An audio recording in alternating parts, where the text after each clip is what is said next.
ಹರೇ ರಾಮ.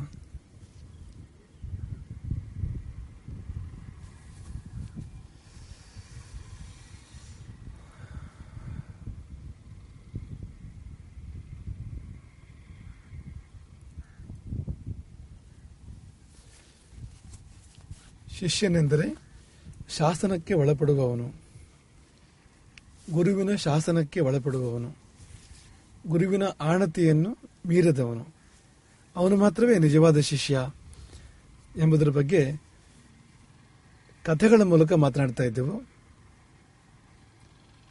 ಧೌಮ್ಯರಿಗೆ 3 ಶಿಷ್ಯರು, ಮಹರ್ಷಿ ಧೌಮ್ಯರಿಗೆ 3 ಶಿಷ್ಯರು. ಮುಂದೆ ಉದ್ದಾಲಕ ನೆನೆಸಿದ ಆರುಣಿ, ಪ್ರಖ್ಯಾತನಾದ ಉಪಮನ್ಯು, 3ನೇವನು ವೇದ. ನಾವೀಗ ಧೌಮ್ಯರ ಶಿಷ್ಯನಾದ ಉದ್ದಾಲಕನ ಕಥೆಯನ್ನು ಕೇಳಿದ್ದೇವೆ, ಉಪಮನ್ಯುವಿನ ಕಥೆಯನ್ನು ಕೇಳಿದ್ದೇವೆ. 3ನೇವನು ವೇದ. ಬಹಳ ಸರಳವಾದ ಕಥೆ ವೇದನದ್ದು. ಹೆಸರು ಬಹಳ ಚೆನ್ನಾಗಿದೆ. ಹೆಸರೇ ವೇದ ಎಂಬುದಾಗಿ. ವೇದ ಎಂದರೆ ಏನು? ವೇದ ಎಂದರೆ ಏನು? ವೇದ ಎಂದರೆ ಜ್ಞಾನ. ವೇದ ಎಂದರೆ ಮಂತ್ರ ಅಲ್ಲ. ವೇದಗಳಲ್ಲಿ ಮಂತ್ರಗಳಿವೆ, ಅದು ಬೇರೆ ವಿಷಯ. ವೇದ ಶಬ್ದಕ್ಕೆ ಅರ್ಥ ಜ್ಞಾನ, ಅರಿವು. ಅವನ ಹೆಸರೇ ಜ್ಞಾನ. ಶಿಷ್ಯನೆಂದರೆ ಜ್ಞಾನ ಪಿಪಾಸು ತಾನೆ. ಜ್ಞಾನಕ್ಕಾಗಿ ಗುರುವಿನ ಸನ್ನಿಧಿಗೆ ಬಂದವನು. ನೀವೆಲ್ಲ ಯಾಕೆ ಬಂದಿದ್ದೀರಿ? ಜ್ಞಾನಕ್ಕಾಗಿ ಬಂದಿದ್ದೀರಿ, ವಿದ್ಯೆಗಾಗಿ ಬಂದಿದ್ದೀರಿ. ವಿದ್ಯೆ ಅಂದ್ರೂ ಕೂಡ ಅದೇ ವಿದ ಜ್ಞಾನೆ ಎಂಬ ಮೂಲ ಧಾತು. ಆ ಧಾತುವಿನಿಂದಲೇ ವೇದ ಶಬ್ದವೂ ಬಂದಿದೆ, ವಿದ್ಯಾ ಶಬ್ದವೂ ಬಂದಿದೆ. ಅವನ ಹೆಸರೇ ಜ್ಞಾನ ಅಂತವನವನು. ಅಥ ಅಪರಹ ಶಿಷ್ಯ ತಸ್ಯೈವ ಆಪೋದಸ್ಯ ಧೌಮ್ಯಸ್ಯ ವೇದೋ ನಾಮ. ಅದೇ ಆಪೋದ ಧೌಮ್ಯರ ಮತ್ತೊಬ್ಬ ಶಿಷ್ಯ ವೇದನೆಂಬುವನು. ತಮ್ ಉಪಾಧ್ಯಾಯ ಸಮಾಧಿ ದೇಶ. ಆ ವೇದನಿಗೆ ಉಪಾಧ್ಯಾಯರು ಆದೇಶ ಮಾಡ್ತಾರೆ, ಗುರುಗಳು ಆದೇಶ ಮಾಡ್ತಾರೆ. ಹಿಂದಿನ ಇಬ್ಬರಿಗೂ ಆದೇಶ ಮಾಡಿದ್ರು ಅಲ್ವಾ? ಉದ್ದಾಲಕನಿಗೂ ಕೂಡ ಆದೇಶ ಮಾಡಿದ್ರು, ಗದ್ದೆಯ ಬದುವನ್ನು ಕಟ್ಟು ಎಂಬುದಾಗಿ ಆದೇಶ ಮಾಡಿದರು. ಹಾಗೆ ಉಪಮನ್ಯುವಿಗೂ ಕೂಡ ಅನೇಕ ರೀತಿಯ ಆದೇಶಗಳನ್ನು ಉಪಮನ್ಯುವಿಗೆ ಮಾಡಿದ್ರು. ಅದನ್ನೆಲ್ಲವನ್ನು ಪಾಲನೆ ಮಾಡಿದ್ದ ಉಪಮನ್ಯು. ಹಾಗೆಯೇ ವೇದನಿಗೂ ಕೂಡ ಆದೇಶ ಮಾಡ್ತಾರೆ ಗುರುಗಳು. ಆದೇಶ ಮಾಡಿದ್ದೇನು? ಒಳ್ಳೆಯ ಆದೇಶ ಅದು. ವತ್ಸ ವೇದ, ಮಗು ವೇದ, ಇಹ ಆಸ್ಯತಾಂ ತಾವನ್ ಮಮ ಗೃಹೆ ಕಂಚಿತ್ ಕಾಲಂ. ನನ್ನ ಮನೇಲಿ ಇರು ಸ್ವಲ್ಪ ಕಾಲ ಅಂತ ಅಷ್ಟೇ ಆದೇಶ. ನನ್ನ ಮನೆಯಲ್ಲಿ ಸ್ವಲ್ಪ ಕಾಲ ಇರು. ಶುಶ್ರೂಷಣಾಚ ಭವಿತವ್ಯಂ. ಇರು ಅಂದ್ರೆ ಸುಮ್ಮನೆ ಇರು ಅಲ್ಲ, ಶುಶ್ರೂಷೆ ಮಾಡ್ತಾ ಇರು. ಶ್ರೇಯಸ್ತೆ ಭವಿಷ್ಯತಿ, ನಿನಗೆ ಶ್ರೇಯಸ್ಸಾಗ್ತದೆ. ತನ್ನ ಮನೆಯಲ್ಲಿ ಶಿಷ್ಯನಿರಬೇಕು ಎನ್ನುವುದು ತನ್ನ ಶ್ರೇಯಸ್ಸಿಗೋಸ್ಕರ ಅಲ್ಲ. ಗುರು ಶಿಷ್ಯನಿಗೆ ನನ್ನ ಮನೆಯಲ್ಲಿ ಸ್ವಲ್ಪ ಕಾಲ ಇರು ಎಂಬುದಾಗಿ ಆದೇಶ ಮಾಡಿದ್ದು ತನಗಾಗಿ ಅಲ್ಲ, ತನ್ನ ಶ್ರೇಯಸ್ಸಿಗಾಗಿ ಅಲ್ಲ. ಮತ್ತೆ ಯಾರ ಶ್ರೇಯಸ್ಸಿಗಾಗಿ? ಶಿಷ್ಯನ ಶ್ರೇಯಸ್ಸಿಗಾಗಿ. ನಿನ್ನ ಶ್ರೇಯಸ್ಸಿಗಾಗಿ ನೀನು ಸ್ವಲ್ಪ ಕಾಲ ನನ್ನ ಮನೆಯಲ್ಲಿ ಇರು, ಶುಶ್ರೂಷೆ ಮಾಡ್ತಾ ಇರು. ಶುಶ್ರೂಷೆ ಅಂದ್ರೆ, ಶುಶ್ರೂಷೆ ಶಬ್ದಕ್ಕೆ ಶಬ್ದಾರ್ಥ ಕೇಳುವ ಇಚ್ಛೆ, ಕೇಳಬೇಕು ಅನ್ನುವ ತವಕ, ಬಯಕೆ ಅದಿರ್ಬೇಕಂತೆ ಶಿಷ್ಯನಿಗೆ. ಗುರುವಿನ ಮುಖದಿಂದ ಪಾಠವನ್ನು ಕೇಳಬೇಕು, ಗುರುವಿನ ಮುಖದಿಂದ ಒಳ್ಳೆಯ ಮಾತುಗಳನ್ನು ಕೇಳಬೇಕು ಎನ್ನುವ ಅಪೇಕ್ಷೆ ಶಿಷ್ಯನಿಗೆ ಇರಬೇಕು. ಹಾಗಾಗಿ ಶುಶ್ರೂಷೆ ಶಬ್ದದ ಶಬ್ದಾರ್ಥ ಅದು. ಆದರೆ ಅದು ಯಾವ ಅರ್ಥದಲ್ಲಿ ಬಳಕೆಯಲ್ಲಿದೆ ಅಂದರೆ ಸೇವೆ ಅನ್ನೋ ಅರ್ಥದಲ್ಲಿ ಬಳಕೆಯಲ್ಲಿದೆ. ಶುಶ್ರೂಷೆ ಮಾಡೋದು ಅಂದ್ರೆ ಸೇವೆ ಮಾಡೋದು ಅಂತ. ಹಿಂದಿನ ಕಾಲದಲ್ಲಿ ಹೇಗಿತ್ತು ಅಂದರೆ ಸೇವೆ ಮಾಡೋದು ಕೇಳುವ ಬಯಕೆಯಿಂದ. ಗುರುವಿನ ಸೇವೆಯನ್ನು ಶಿಷ್ಯ ಮಾಡ್ತಾನಲ್ಲ ಕೇಳುವ ಬಯಕೆಯಿಂದ. ಏನಾದರೂ ಒಳ್ಳೆ ಮಾತುಗಳನ್ನ ಹೇಳ್ಬೋದು, ಉಪದೇಶ ಮಾಡ್ಬೋದು, ಜೀವನಕ್ಕೆ ಮಾರ್ಗದರ್ಶನ ಮಾಡ್ಬೋದು. ಅದನ್ನು ಕೇಳಬೇಕು ಎನ್ನುವ ಬಯಕೆಯಿಂದಲೇ ಸೇವೆ ಮಾಡ್ತಾ ಇದ್ರು ಹಿಂದೆ. ಹಾಗಾಗಿ ಶುಶ್ರೂಷೆ ಶಬ್ದಕ್ಕೆ ಸೇವೆ ಅನ್ನೋ ಅರ್ಥವೂ ಕೂಡ ಬಂದ್ಬಿಟ್ಟಿದೆ. ವೇದನು ಏನೆಂದ? ತಥಾ, ಹಾಗೆ ಆಗಲಿ, ಒಪ್ಕೊಂಡ ವೇದ. ಯಾಕೆಂದ್ರೆ ಗುರು ಶುಶ್ರೂಷೆಯ ವಿದ್ಯಾ, ವಿದ್ಯೆ ಎಂಬುದು ಗುರು ಶುಶ್ರೂಷೆಯಿಂದ ಬರ್ತದೆ. ಗುರು ಸೇವೆಯಿಂದ ವಿದ್ಯೆ ಎಂಬುದು ಸಿದ್ಧಿಯಾಗ್ತದೆ. ಯಾರಿಗೆ ವಿದ್ಯೆ ಬೇಕು ಅನ್ನೋ ಅಪೇಕ್ಷೆ ಇದೆಯೋ ಅವರು ಗುರು ಸೇವೆಯನ್ನು ಮಾಡಬೇಕು. ಗುರು ಒಲಿದು ಕೊಡಬೇಕು ವಿದ್ಯೆಯನ್ನು. ನೋಡಿ ಹಸು ಕರುವಿಗೆ ಹಾಲನ್ನು ಕೊಡ್ತದೆ. ಹೇಗೆ ಅಂದ್ರೆ ಪ್ರೀತಿಯಿಂದ ಅಂತ. ಹಾಲನ್ನು ಸೊರೆಯುವುದು, ಹಾಲನ್ನು ತೊರೆಯುವುದು ಎಂಬುದಾಗಿ ಶಬ್ದ ಇದೆ.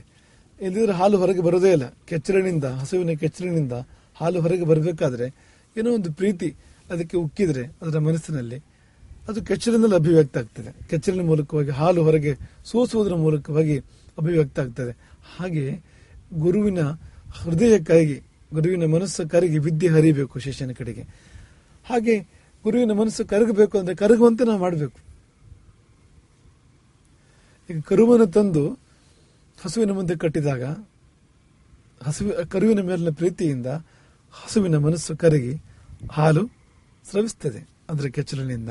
ಹಾಗೆ ಸೇವೆಯ ಮೂಲಕವಾಗಿ ಗುರುವಿನ ಮನಸ್ಸು ಕರಗುವ ಹಾಗೆ ಮಾಡಿದರೆ, ಹೃದಯ ಕರಗುವ ಹಾಗೆ ಮಾಡಿದರೆ ವಿದ್ಯೆ ಎಂಬುದು ಹಾಲಿನ ಹಾಗೆ ಸ್ರವಿಸ್ತದೆ ಗುರುವಿನ ಕಡೆಯಿಂದ ಶಿಷ್ಯನ ಕಡೆಗೆ. ಹಾಗಾಗಿ ಗುರು ಶುಶ್ರೂಷೆಯ ವಿದ್ಯಾ, ಈ ವಾಕ್ಯ ನೆನಪಿಟ್ಕೊಳ್ಳಿ. ಗುರು ಶುಶ್ರೂಷೆಯ ವಿದ್ಯಾ, ವಿದ್ಯೆ ಎಂಬುದು ಗುರು ಶುಶ್ರೂಷೆಯಿಂದ ಸಿದ್ಧಿಸುವಂಥದ್ದು ಎಂಬುದು ಅವನ ಮನಸ್ಸಲ್ಲಿತ್ತು. ಹಾಗಾಗಿ ತಥಾ ಹಾಗೆ ಆಗಲಿ ಎಂಬುದಾಗಿ ವೇದ ತನ್ನ ಗುರುಗಳಿಗೆ ಹೇಳ್ತಾನೆ. ಗುರುಕುಲೇ ದೀರ್ಘಕಾಲಂ ಗುರು ಶುಶ್ರೂಷಣ ಪರಹ ಅವಸತ್ತು. ದೀರ್ಘಕಾಲ ವೇದ ವಾಸ ಮಾಡ್ತಾನೆ. ಗುರುಕುಲದಲ್ಲಿ ವೇದ ಬಹಳ ದೀರ್ಘಕಾಲ ವಾಸ ಮಾಡ್ತಾನೆ. ಹೇಗೆ ಅಂದ್ರೆ ಗುರು ಶುಶ್ರೂಷಣ ಪರಹ, ಗುರು ಶುಶ್ರೂಷೆಯೇ ಮುಖ್ಯವಾಗಿ ಎದ್ದುಕೊಂಡು ನಿರಂತರವಾಗಿ ಗುರು ಸೇವೆ ಮಾಡ್ತಾ ಮಾಡ್ತಾ ಮಾಡ್ತಾ ಇದ್ದ. ಮೊದಲಿನ ಕಾಲ ಹಾಗೆ ಇದ್ದಿದ್ದು. ಗುರುಕುಲದಲ್ಲಿ ಗುರುಗಳ ಸೇವೆ ಮಾಡ್ತಾ ಮಾಡ್ತಾ ಇರಬೇಕಾಗಿತ್ತು ಅವನು. ಹಾಗೆ ಇದ್ದ ಅವನು. ಹೇಗೆ ಸೇವೆ ಮಾಡ್ತಾನೆ ಅಂದ್ರೆ ಒಂದು ಉದಾಹರಣೆ.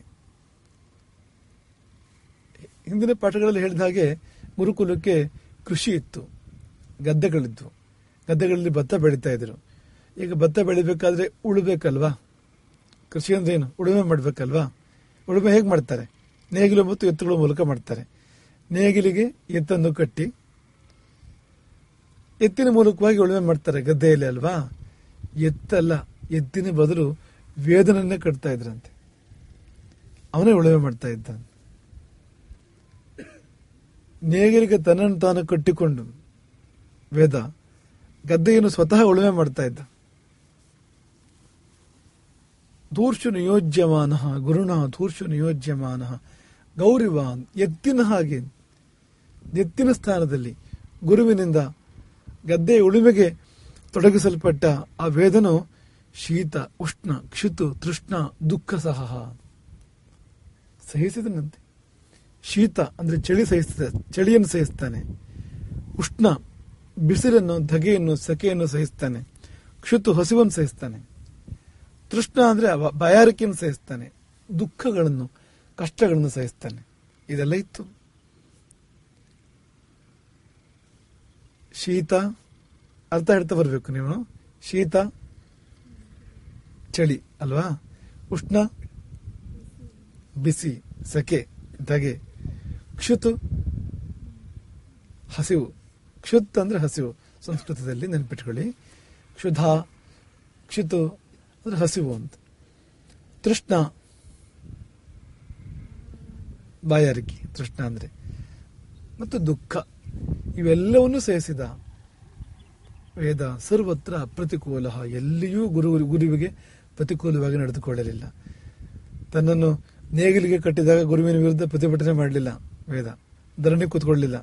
ಗುರುವಿಗೆ ಬೈಲಿಲ್ಲ, ಮನಸ್ಸಲ್ಲೂ ಬೈಲಿಲ್ಲ, ಮುಖನೂ ವ್ಯತ್ಯಾಸ ಆಗಲಿಲ್ಲ ವೇದನದ್ದು. ಅದೇ ಸಹಜ ಸಂತೋಷದಲ್ಲಿ ಖುಷಿಯಾಗಿ ಆ ಕೆಲಸಗಳನ್ನೆಲ್ಲ ಮಾಡ್ತಾನೆ. ಅವನಿಗೆ ಯಾಕೆ ಈಗ ಶೀತ ಉಷ್ಣ ಅಥವಾ ಹಸಿವು ಬಾಯಾರಿಕೆ ದುಃಖ ಇಲ್ಲಿ ಯಾಕೆ ಗೊತ್ತಾಗಲಿಲ್ಲ ಅಂದ್ರೆ ಗುರುವಿನ ಮೇಲೆ ಅಷ್ಟು ಪ್ರೀತಿ ಇತ್ತು ವೇದನೆಗೆ. ಗುರುವಿನ ಮೇಲೆ ಅಷ್ಟು ನಿಷ್ಠೆ ಇತ್ತು. ನನ್ನ ಒಳ್ಳೆಯದಕ್ಕೆ ಗುರುಗಳು ಮಾಡ್ತಾರೆ, ಈ ಕ್ಲೇಶ ಮುಂದೆ ನನ್ನ ಶುಭಕ್ಕೆ ಎಂಬ ಸ್ಪಷ್ಟತೆ ಇತ್ತು ಅವನಿಗೆ.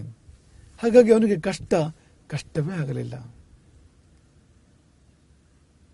ಒಂದು ವಿಷಯದಲ್ಲಿ ಪ್ರೀತಿ ಇದ್ದಾಗ ನಮಗೆ ಕಷ್ಟ ಆಗೋದಿಲ್ಲ ಅಲ್ವಾ? ಈಗ ನೋಡಿ, ಆಟಗಾರರು ಇರ್ತಾರೆ. ಆಟಗಾರರಲ್ಲಿ ಓಟಗಾರರು ಇರ್ತಾರೆ ಅಲ್ವಾ. ಓಟದ ಆಟ ನಿಮ್ಗೆಲ್ಲ ಗೊತ್ತಲ್ವಾ. 100 ಮೀಟರ್ 200 ಮೀಟರ್ ಎಲ್ಲ ಓಟಗಳಿರ್ತಾವಲ್ವಾ. ಬೇರೆ ಬೇರೆ ರೀತಿಯ ಮ್ಯಾರಥಾನ್ ಓಟಗಳಿರ್ತಾವಲ್ವಾ. ಅಲ್ಲಿ ಓಡ್ತಾರೆ. ಎಷ್ಟು ದೂರ ಓಡ್ತಾರೆ ಅಥವಾ ಎಷ್ಟು ವೇಗವಾಗಿ ಓಡ್ತಾರೆ. ಕೆಲವು ಸರಿ 100 ಮೀಟರ್ ದೂರ ತುಂಬ ಇರೋದಿಲ್ಲ, ಓಟ ವೇಗ ತುಂಬ ಇರ್ತದೆ. ಅವ್ರಿಗೆ ಕಷ್ಟ ಆಗೋದಿಲ್ವಾ? ಬೆವರು ಹರಿಯೋದಿಲ್ವಾ? ಸುಸ್ತಾಗೋದಿಲ್ವಾ? ಯಾಕೆ ಮಾಡ್ತಾರೆ ಅವರು? ಪ್ರೀತಿಯಿಂದ ಮಾಡ್ತಾರೆ. ಯಾವುದೇ ಆಟ, ಫುಟ್ಬಾಲ್ ತಗೊಳ್ಳಿ, ಕ್ರಿಕೆಟ್ ತಗೊಳ್ಳಿ, ಕಷ್ಟ ಇಲ್ವಾ ಅಲ್ಲಿ? ಸುಲಭನಾ? ನೀವು ಕ್ರಿಕೆಟ್ ಆಟ ತಗೊಳ್ಳಿ, ಅವನೊಂದು ಕ್ಯಾಚ್ ತಗೋಬೇಕಾದ್ರೆ ಬೀಳ್ತಾನೆ. ಈಗ ಬೌಲಿಂಗ್ ಮಾಡಬೇಕಾದ್ರೆ ಇಡೀ ದಿನ ಎಷ್ಟೋ ಓವರ್ಗಳು ಬೌಲಿಂಗ್ ಮಾಡಬೇಕಾದ್ರೆ ಅವನಿಗೆ ಕಷ್ಟ ಆಗೋದಿಲ್ವಾ? ಶ್ರಮ ಆಗೋದಿಲ್ವ ಅವನಿಗೆ? ಪೆಟ್ಟು ಬೀಳೋದಿಲ್ವ ಎಷ್ಟೋ ಬಾರಿ? ಯಾಕೆ ಮಾಡ್ತಾನೆ ಅವನು? ಪ್ರೀತಿ ಇದೆ ಅವನಿಗೆ. ಆಟದ ಬಗ್ಗೆ ಪ್ರೀತಿ ಇರೋದ್ರಿಂದ ಅವನಿಗೆ ಕಷ್ಟ ಕಷ್ಟ ಅಂತ ಅನ್ಸೋದಿಲ್ಲ. ಈಗ ಅಡಿಗೆ ಕಷ್ಟ ಅಲ್ವಾ? ಬೆಂಕಿ, ಬಿಸಿ, ಕೈಗೆ ಸುಟ್ಕೊಳ್ಳೋದು, ಮಧ್ಯದಲ್ಲಿ ಸುಮಾರು ಹೊತ್ತು ಮಾಡಬೇಕು ಅಡುಗೆಯನ್ನು. ಅದು ಹದ ಬಂತೋ ನೋಡಬೇಕು. ಏನು ಸುಲಭನ ಅಡುಗೆ ಅಂದರೆ? ಊಟ ಮಾಡಿದಷ್ಟು ಸುಲಭನ ಅಡುಗೆ ಹೇಳಿ? ಊಟವೂ ಅಡುಗೆಯೂ ಒಂದೇನಾ? ಮತ್ತೆ ಅಡುಗೆನ ಯಾಕೆ ಮಾಡ್ತೇವೆ ನಾವು? ಊಟದ ಬಗ್ಗೆ ಪ್ರೀತಿ ಇದೆ, ಊಟ ಬೇಕು ಅಂತಿದೆ, ಹಾಗಾಗಿ ಮಾಡ್ತೇವೆ. ಹಾಗೆ ನಮಗೆ ಯಾವುದು ಪ್ರೀತಿ ಅಂತ ಆಗ್ತದೋ ಅದು ಕಷ್ಟ ಅಂತ ಆಗೋದಿಲ್ಲ. ಯಾವುದು ಪ್ರೀತಿ ಅಲ್ಲವೋ ಅದು ಸುಲಭ ಆದ್ರೂ ಕಷ್ಟ ಆಗ್ತದೆ ನಮ್ಗೆ. ಎಲ್ಲಿ ಪ್ರೀತಿ ಇದೆಯೋ ಅದು ಕಷ್ಟ ಆದ್ರೂ ಸುಲಭ ಆಗ್ತದೆ. ನೆನ್ಪಿಟ್ಕೊಳ್ಳಿ ಇದನ್ನ. ಎಲ್ಲಿ ಪ್ರೀತಿ ಇಲ್ಲ ಅದು ಸುಲಭವಾದ್ರೂ ಕಷ್ಟವೇ. ಎಲ್ಲಿ ಪ್ರೀತಿ ಇದೆ, ಎಲ್ಲಿ ಒಲವಿದೆ, ನಮಗೆ ಯಾವುದ್ರ ಬಗ್ಗೆ ಆಸಕ್ತಿ ಇದೆ, ಅದು ಕಷ್ಟವಾದ್ರೂ ಸುಲಭವೇ. ಈ 3 ಗಂಟೆ ಸುಮ್ಮನೆ ಕೂತ್ಕೊಳ್ಳಿ ದೇವ್ರ ಮುಂದೆ ಅಂತಂದ್ರೆ ಕಷ್ಟ ಆಗ್ತದಲ್ವಾ? 3 ಗಂಟೆ ಸಿನಿಮಾ ಥಿಯೇಟರ್ ಕೂತ್ಕೊಳ್ಳಿ ಅಂದ್ರೆ ಕಷ್ಟ ಆಗ್ತದೆ. ಟಿವಿ ಮುಂದೆ ಕೂತ್ಕೊಳ್ಳಿ 3 ಗಂಟೆ ಅಂದ್ರೆ ಕಷ್ಟ ಆಗ್ತದೆ ಹೇಳಿ? ಯಾಕೆ? ಖುಷಿ ಇದೆ ಅಲ್ಲಿ, ಹಾಗಾಗಿ ಕಷ್ಟ ಆಗ್ತಾ ಇಲ್ಲ. ಹಾಗಾಗಿ ವೇದನ ಗುರುಪ್ರೀತಿ, ವೇದನ ವಿದ್ಯಾಪ್ರೀತಿ, ಈ ಕಷ್ಟಗಳು ಅವನಿಗೆ ಸುಖವಾಗುವಂತೆ, ಸುಲಭವಾಗುವಂತೆ ಮಾಡಿತ್ತು. ರಾಮ 14 ವರ್ಷ ಕಾಡಿಗೆ ಹೋಗ್ಲಿಲ್ವಾ? ಕಷ್ಟ ಆಗಲಿಲ್ಲ ರಾಮನಿಗೆ? ರಾಜ್ಯವನ್ನು ತ್ಯಾಗ ಮಾಡಿ ಕಾಡಿಗೆ ಹೋದಲ್ವಾ 14 ವರ್ಷ? ಯಾಕೆ ರಾಮನಿಗೆ ಕಷ್ಟ ಆಗಲಿಲ್ಲ? ತಂದೆ ಮೇಲೆ ಪ್ರೀತಿ ಇತ್ತು ರಾಮನಿಗೆ. ಪಿತೃವಾಕ್ಯ, ತಂದೆ ಮಾತು, ಮತ್ತೆ ಸತ್ಯದ ಮೇಲೆ ಪ್ರೀತಿ ಇತ್ತು. ತಂದೆ ಆಡಿದ ಮಾತು ಸತ್ಯವಾಗಬೇಕು. ಹಾಗೆ ತಾನು ತನ್ನ ತಾಯಿಗೆ ಕೊಟ್ಟ ಮಾತು, ಕೈಕೇಯಿಗೆ ಕೊಟ್ಟ ಮಾತು, ಅಮ್ಮ ನೀನು ಹೇಳಿದ್ದನ್ನು ನಾನು ಮಾಡ್ತೇನೆ, ನಡೆಸ್ತೇನೆ, ಮಾತು ಕೊಟ್ಟಿದ್ದ. ರಾಮನು ಕೂಡ ಮಾತು ಕೊಟ್ಟಿದ್ದ. ಆ ಮಾತು ಸತ್ಯ ಆಗಬೇಕು. ಸತ್ಯದ ಮೇಲಿನ ಪ್ರೀತಿಯಿಂದಾಗಿ ವನವಾಸ ರಾಮನಿಗೆ ಕಷ್ಟ ಆಗಲಿಲ್ಲ. ನೀವು ಕೂಡ ಪಾಪ ದೂರದಿಂದ ಬಂದಿದ್ದೀರಿ. ಅಪ್ಪ ಅಮ್ಮ ಅಣ್ಣ ತಮ್ಮ ಎಲ್ಲ ಬಿಟ್ಟು ಬಂದಿದ್ದೀರಲ್ವಾ ಎಷ್ಟು ದೂರ? ಯಾಕೆಂದ್ರೆ ಕಲಿಬೇಕು, ಕಲಿಕೆ ಮೇಲೆ ಪ್ರೀತಿ ಇದೆ. ಆ ಕಲಿಕೆ ಮೇಲೆ ನಿಜವಾಗಿ ಪ್ರೀತಿ ಇದ್ರೆ ಇದು ಯಾವುದು ಕಷ್ಟ ಆಗೋದೇ ಇಲ್ಲ, ನಿಮ್ಗೆ ಸುಖ ಆಗ್ತದೆ. ಮಹತಾ ಕಾಲೇನ ತಸ್ಯ ಗುರು ಪರಿತೋಷಂ ಜಗಾಮ. 1 ದಿನ 2 ದಿನ ಅಲ್ಲ, 1 ತಿಂಗಳು 2 ತಿಂಗಳಲ್ಲ, 1 ವರ್ಷ 2 ವರ್ಷವೂ ಅಲ್ಲ, ಅನೇಕ ವರ್ಷಗಳ ಕಾಲ ವೇದನು ಗುರುವಿನ ಸೇವೆಯನ್ನು ಪರಿಪರಿಯಾಗಿ ಮಾಡಿದನು. ಗುರುವಿನ ಎಲ್ಲ ಅಗತ್ಯಗಳನ್ನು ಪೂರೈಸಿದನು. ಒಂದಿಷ್ಟೂ ಬೇಸರಿಸದೆ, ಸಿಡುಕದೆ, ಕೆಡು ಮಾತನ್ನು ಆಡದೆ ಅನೇಕ ವರ್ಷಗಳ ಕಾಲ ವೇದನು ಹೀಗೆಯೇ ಗುರು ಸೇವೆಯನ್ನು ಮಾಡಿದನು. ಅದರ ಫಲವಾಗಿ ಗುರುಹು ಪರಿತೋಷಂ ಜಗಾಮ. ಗುರುವಿಗೆ, ಧೌಮ್ಯರಿಗೆ ಪರಿತೋಷ ಉಂಟಾಯಿತು. ವೇದನ ವಿಷಯದಲ್ಲಿ ಪ್ರೀತಿ ಉಂಟಾಯಿತು. ಗುರುವಿನದು ತಾಯಿ ಮನಸ್ಸೇ ಅಲ್ವಾ? ಗುರುವಿಗೆ ಏನು ಕಷ್ಟ ಕೊಡಬೇಕು ಅಂತಿಲ್ಲ ಶಿಷ್ಯನಿಗೆ, ಆದರೆ ಪಕ್ವ ಮಾಡಬೇಕು ಅಂತಿದೆ. ಶಿಷ್ಯನನ್ನು ಪಕ್ವ ಮಾಡಬೇಕು. ಪಕ್ವ ಮಾಡೋದು ಅಂದ್ರೆ ಏನು? ಪಕ್ವ ಅಂದ್ರೆ ಬೇಯೋದು ಅಂತ ಅರ್ಥ. ಈಗ ಅಕ್ಕಿಯನ್ನು ಅನ್ನ ಮಾಡಬೇಕು ಅಂತ ಅನ್ಕೊಳ್ಳಿ, ಆಗ ಹಾಗೆ ತಂಪಾಗಿಟ್ರೆ ಆಗ್ತದ ಅನ್ನ? ಅದು ಹಾಗೆ ಫ್ರಿಜ್ಜಲ್ಲಿ ಇಟ್ಬಿಡೋದಪ್ಪ ಅಕ್ಕಿನ, ಅನ್ನ ಆಗ್ತದ ಅದು? ಅನ್ನ ಆಗಬೇಕು ಅಂದ್ರೆ ಏನು ಮಾಡಬೇಕು? ಬೆಂಕಿ ಮೇಲೆ ಇಡಬೇಕು, ಕುದಿಬೇಕು ಅದು. ಹಾಗಾದ್ರೇನೆ ಅದು ಅನ್ನ ಅಂತ ಆಗೋದು ಅಂತ. ಈಗ ಅಕ್ಕಿಗೂ ಅನ್ನಕ್ಕೂ ಏನು ವ್ಯತ್ಯಾಸ? ಅಕ್ಕಿಗಿಂತ ಅನ್ನ ಮೃದು ಅಲ್ವಾ? ಅಕ್ಕಿ ಒತ್ತಿದ್ರೆ ಒಳಗೋಗೋದಿಲ್ಲ, ಅನ್ನ ಆದ್ರೆ ಮೃದು ಅದು. ಮತ್ತು ಅಕ್ಕಿಗಿಂತ ರುಚಿ ಅನ್ನ. ಅಕ್ಕಿ ತಿನ್ನಿ ಅನ್ನ ತಿನ್ನಿ ಎರಡರಲ್ಲಿ ವ್ಯತ್ಯಾಸ ಇಲ್ವಾ? ವ್ಯತ್ಯಾಸ ಇದೆ ನೋಡಿ ಅಂತ. ರುಚಿ ಅದು ಅಂತ. ಆ ಮಧುರತೆ, ಆ ಮಾರ್ಧವ ಎಲ್ಲಿಂದ ಬಂತು ಅಂದ್ರೆ ಅದು ಬೆಂಕಿಯಲ್ಲಿ ಬೆಂದಿದೆ. ಹಾಗೆ ಜೀವನದ ಬೆಂಕಿಯಲ್ಲಿ ಬೆಂದರೆ ಪಕ್ವ ಆಗುವಂಥದ್ದು ಅಂತ. ಹಾಗಾಗಿ ಗುರುಗಳು ವೇದನನ್ನು ಪಕ್ವ ಮಾಡಿದರು.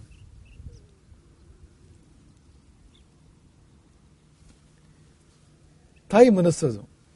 ಶಿಷ್ಯ ಸೇವೆ ಮಾಡೋದನ್ನು ನೋಡಿ ಎಷ್ಟು ಕಷ್ಟಪಡ್ತಾನೆ ಪಾಪ, ಎಷ್ಟು ಒಳ್ಳೆ ಮನಸ್ಸು ಅವನದ್ದು, ಎಷ್ಟು ಗುರು ಸೇವೆ ಮಾಡ್ತಾನೆ. ಇದು ಮತ್ತೆ ಮತ್ತೆ ಮತ್ತೆ ಮತ್ತೆ ಅವರ ಮನಸ್ಸಲ್ಲಿ ಆಡ್ತಾನೇ ಇತ್ತು. ಗುರುಗಳ ಮನಸ್ಸಲ್ಲಿ ಒಂದು ದಿನ ಹೃದಯ ತುಂಬಿತು ಗುರುಗಳದ್ದು. ಅದರ ಫಲ ಏನಂದ್ರೆ ಗುರುಗಳು ಆಶೀರ್ವಾದ ಮಾಡ್ತಾರೆ ವೇದನಿಗೆ. ಎಂಥ ಆಶೀರ್ವಾದ ಅದು! ಒಂದೇ ಒಂದು ಆಶೀರ್ವಾದದ ಫಲವಾಗಿ ವೇದನು ಸರ್ವಜ್ಞನಾದ. ಒಂದು ಸಾರಿ ತಲೆ ಮೇಲೆ ಕೈ ಇಟ್ಟಿದ್ದೆ, ಒಂದು ಸಾರಿ ಬಾಯಿಂದ ಆ ರೀತಿ ಹರಿಸಿದ್ದೆ ಧೌಮ್ಯರು. ಸರ್ವಜ್ಞನಾದ ವೇದ. ಸರ್ವಜ್ಞ ಅಂದ್ರೆ ಏನು? ಸರ್ವಜ್ಞ ಅಂದ್ರೆ ಏನು ಹೇಳಿ? ಎಲ್ಲವನ್ನೂ ಬಲ್ಲವನು. ಅವನಿಗೆ ಗೊತ್ತಿಲ್ಲ ಅನ್ನೋದೇ ಇಲ್ಲ, ಅವನು ಸರ್ವಜ್ಞ. ಸರ್ವಂ ಜಾನಾತಿ. ಸರ್ವಂ ಅಂದ್ರೆ ಏನು ಹೇಳಿ? ಸರ್ವಂ ಅಂದ್ರೆ ಏನು? ಎಲ್ಲವನ್ನು ಜಾನಾತಿ, ತಿಳಿದಿದ್ದಾನೆ. ಸರ್ವಂ ಜಾನಾತಿ. ಸರ್ವ ಅಂದ್ರೆ ಎಲ್ಲ, ಜ್ಞ ಅಂದ್ರೆ ಜ್ಞಾನ. ಗೊತ್ತಲ್ಲ ನಿಮಗೆ? ಜ್ಞಾನದೇ ಒಂದು ಪಾರ್ಟ್ ಅದು, ಜ್ಞ ಅಂದ್ರೆ ಅದು. ಸರ್ವ ಜ್ಞ ಅಂದ್ರೆ ಎಲ್ಲವನ್ನೂ ಬಲ್ಲವನು. ಅವನು ಮುಂದೆ ಇಡೀ ಸೃಷ್ಟಿಯ ಗೋಚರವಾಯಿತು ವೇದನ ಮುಂದೆ. ಅವನಿಗೆಲ್ಲ ವೇದಗಳು, ಎಲ್ಲ ಶಾಸ್ತ್ರಗಳು, ಎಲ್ಲ ವಿದ್ಯೆಗಳು, ಕಲೆಗಳು ತಾನಾಗಿ ಗೋಚರವಾದವು. ಈಗ ಕಷ್ಟಪಟ್ಟು ಜೀವನ ಇಡೀ ಕಲಿಬೇಕಲ್ವಾ? ಇಡೀ ಆಯುಸ್ಸು ಕಲ್ತರೂ ಕೂಡ ಎಲ್ಲವೂ ಗೊತ್ತಾಗೋದಿಲ್ಲ. ಏಕಸ್ಮಿನ್ ಜನ್ಮನಿ ಏಕಂ ಶಾಸ್ತ್ರಂ. ಒಂದು ಇಡೀ ಜನ್ಮ ಪ್ರಯತ್ನ ಪಟ್ಟರೆ ಒಂದು ವಿದ್ಯೆ ಕರಗತ ಆಗ್ತದಂತೆ. ಇಡೀ ಜೀವನ ಪ್ರಯತ್ನ ಪಟ್ಟರೆ ಒಂದು ವಿದ್ಯೆಯನ್ನು ಪೂರ್ಣ ಕರಗತ ಮಾಡ್ಕೊಳ್ಬಹುದು ಅಂತ. ಆದರೆ ಆ ವೇದನೆಗೆ ಎಲ್ಲವೂ ಕರಗತವಾಯಿತು, ಎಲ್ಲಾ ವಿದ್ಯೆಗಳು ಒಲಿದವು. ಹೇಗೆ ಅಂದ್ರೆ ಒಂದು ಆಶೀರ್ವಾದದಿಂದ. ಒಂದೇ ಒಂದು ಕ್ಷಣ ಆ ಗುರು ಒಲಿದು ಒಳ್ಳೇದಾಗಲಿ ನಿನಗೆ, ನೀನು ಸರ್ವಜ್ಞನಾಗು ಎಂದು ಹರಿಸಿದ್ರ ಫಲವಾಗಿ ಎಲ್ಲ ಅವನ ಮುಂದೆ ಪ್ರಕಟವಾಯಿತು. ಹಾಗಿದ್ರೆ ಒಂದೇ ದಿನದ ಪ್ರಯತ್ನವಾದ, ಒಂದು ಕ್ಷಣದಲ್ಲಿ ಎಲ್ಲವೂ ಸಿದ್ಧಿಯಾಯಿತು ವೇದನೆಗೆ. ಆದರೆ ಒಂದೇ ಕ್ಷಣದಲ್ಲಿ ಆಗಿದ್ದದು. ಅನೇಕ ವರ್ಷಗಳ ಸೇವೆ ಇದೆ, ಅನೇಕ ವರ್ಷಗಳ ಗುರು ಸೇವೆ, ಅದರ ಫಲ ಆಗಿ ಬಂದಿದ್ದು. ಒಂದು ಕಥೆ ಯಾವಾಗಲೂ ನೆನಪು ಮಾಡ್ಕೊಳ್ತಾ ಇರ್ತೇವೆ. ಕಟ್ಟಿಗೆ ಹೊಡಿತಾ ಇದ್ದಾನಂತೆ ಯಾರೊಬ್ಬ ಕಟ್ಟಿಗೆ ಹೊಡೆಯೋನು. 1, 2, 3, 36 ಪೆಟ್ಟು ಹಾಕಿದ್ರಂತೆ ಕಟ್ಟಿಗೆಗೆ ಕೊಡಲಿಯಿಂದ. 36ನೇ ಪೆಟ್ಟಿಗೆ ಕಟ್ಟಿಗೆ ಹೊಡೆಯಿತು. ಆಗ ಅಂದ್ಕೊಂಡಂತವನು, ಛೇ, ಗೊತ್ತಿದ್ದಿದ್ರೆ ಈ 36ನೇ ಪೆಟ್ಟನ್ನೇ ಮೊದಲು ಹಾಕ್ಬಿಡ್ತಿದ್ದೆ. ಸುಮ್ಮನೆ 35 ಪೆಟ್ಟು ಹಾಕಿದ್ನಲ್ಲ. ಈ 36ನೇ ಪೆಟ್ಟಿ ಹೊಡೆಯೋದನ್ನು ಗೊತ್ತಾಗಿದ್ರೆ 36ನೇ ಪೆಟ್ಟನ್ನೇ ಮೊದಲೇ ಹಾಕ್ಬಿಡ್ತಿದ್ದೆ ಅಂತ. ಹಾಗಾಗತ್ತಾ? 36ನೇ ಪೆಟ್ಟನ್ನು ಮೊದಲು ಹಾಕಿದ್ರೆ ಏನಾಗುತ್ತೆ? ಅದು 36ನೇದಾಗಿರೋದೇ ಇಲ್ಲ, ಅದು 1ನೇದಾಗಿರುತ್ತೆ. ಅದು ಮೊದಲು ಹಾಕೋಕೆ ಬರೋದೇ ಇಲ್ಲ ಅದನ್ನು. ಒಂದು. ಎರಡನೇದೇನೆಂದ್ರೆ 35 ಪೆಟ್ಟುಗಳಿಗೆ ಕೆಲಸ ಇದೆ. 35 ಪೆಟ್ಟುಗಳು ಸಡಿಲ ಮಾಡಿಕೊಟ್ಟಿವೆ ಕಟ್ಟಿಗೆಯನ್ನು. 36ನೇದು ಬರೀ ಸ್ವಲ್ಪ ಕೆಲಸ ಅಷ್ಟೇ, ಬೇರೆ ಮಾಡಿದ್ದಷ್ಟೇ ಅದು. ಆ 36ನೇ ಪೆಟ್ಟಿಗೆ ಹೊಡಿಬೇಕು ಅಂದ್ರೆ ಹಿಂದೆ 35 ಪೆಟ್ಟುಗಳು ಕೆಲಸ ಮಾಡಿರ್ಬೇಕು ಅಲ್ವಾ? ಹಾಗೆ ಒಂದು ಕ್ಷಣದಲ್ಲಿ ಅವನಿಗೆ ಎಲ್ಲವೂ ಸಿದ್ಧಿ ಆಯಿತು ವೇದನೆಗೆ. ಎಲ್ಲಾ ವಿದ್ಯೆಗಳು ಅವನಿಗೆ ಕರಗತವಾದವು. ಆದರೆ ಅದರ ಹಿಂದೆ ಅನೇಕ ವರ್ಷಗಳ ಗುರು ಸೇವೆ ಇತ್ತು. ಮಾತ್ರವಲ್ಲ, ಅನೇಕ ವರ್ಷಗಳ ಕಾಲ ತಾಳ್ಮೆಯಿಂದ, ಪ್ರೀತಿಯಿಂದ ಮಾಡಿದ ಗುರು ಸೇವೆ ಇತ್ತು. ಎಲ್ಲಿಯೂ ಅವನು ಗುರುವಿಗೆ ಪ್ರತಿಕೂಲವಾಗಿ ನಡ್ಕೊಂಡಿರಲಿಲ್ಲ. ಎಲ್ಲಿಯೂ ಅವನು ಗುರುವಿನ ಮನಸ್ಸನ್ನು ನೋಯಿಸಿರಲಿಲ್ಲ. ಛೇ, ಯಾಕೆ ಹೇಗೆ ಇವನು ಅನ್ನೋ ಹಾಗೆ ಮಾಡಿರಲಿಲ್ಲ. ಅದರ ಫಲವಾಗಿ ಅವನಿಗೆ ಇವೆಲ್ಲವೂ ಕೂಡ ಸಿದ್ಧಿಸಿತು. ಕೇವಲ ಸರ್ವಜ್ಞತೆ ಮಾತ್ರ ಅಲ್ಲ, ಶ್ರೇಯಸ್ಸು ಉಂಟಾಯಿತು ಅವನಿಗೆ. ಜೀವನದಲ್ಲಿ ಒಳ್ಳೆಯದಾಯಿತು ಅಂತ. ಒಳ್ಳೆಯದು ಅಂತ ಏನೆಲ್ಲ ಉಂಟು ಜೀವನದಲ್ಲಿ ಅದೆಲ್ಲವೂ ಆಗ್ತಾ ಬಂತು ಅವನಿಗೆ. ಒಳ್ಳೆಯದು ಅಂದ್ರೆ ಏನು? ಆಯುಸ್ಸು ಬೇಕು, ಬೇಕೋ ಬೇಡವೋ? ದೊಡ್ಡ ಶ್ರೀಮಂತ, ಒಳ್ಳೆ ಆರೋಗ್ಯವೂ ಇದೆ, ಬೇಕಾದೆಲ್ಲ ಇದೆ, ಆಳು ಕಾಳು ಎಲ್ಲ ಇದೆ, ಸತ್ತು ಹೋಗ್ಬಿಟ್ರೆ ಯಾವ್ದಿರುತ್ತೆ ಆಮೇಲೆ? ಒಳ್ಳೆ ಆಯುಸ್ಸು, ಒಳ್ಳೆ ಆರೋಗ್ಯ, ಆಯುಸ್ಸು ಇದೆ ಆರೋಗ್ಯ ಇಲ್ಲ ಅಂತಾದ್ರೆ ಹೇಳೋಕೆ ಆಗೋದಿಲ್ಲ. ಆಯುಸ್ಸು 100 ವರ್ಷ ಉಂಟು, ಹಾಸಿಗೆಯಲ್ಲಿ 100 ವರ್ಷ ಕಳೆದ ಉಪಯೋಗ ಏನು ಹೇಳಿ? ಇಲ್ಲ ಅಲ್ವಾ? ಹಾಗೆ ಆಯುಸ್ಸು ಬೇಕು, ಆರೋಗ್ಯ ಬೇಕು, ಐಶ್ವರ್ಯ ಬೇಕು. ದಟ್ಟ ದರಿದ್ರನಾದ್ರೆ ಏನು ಮಾಡೋಕ್ಕಾಗೋದಿಲ್ಲ ಜೀವನದಲ್ಲಿ. ಹಾಗಾಗಿ ಐಶ್ವರ್ಯ ಬೇಕು, ಇವೆಲ್ಲವೂ, ಸ್ನೇಹಿತರು ಬೇಕು, ಮಿತ್ರರು ಬೇಕು, ಬಳಗ ಬೇಕು, ವಾಹನ ಬೇಕು, ಭೂಮಿ ಬೇಕು.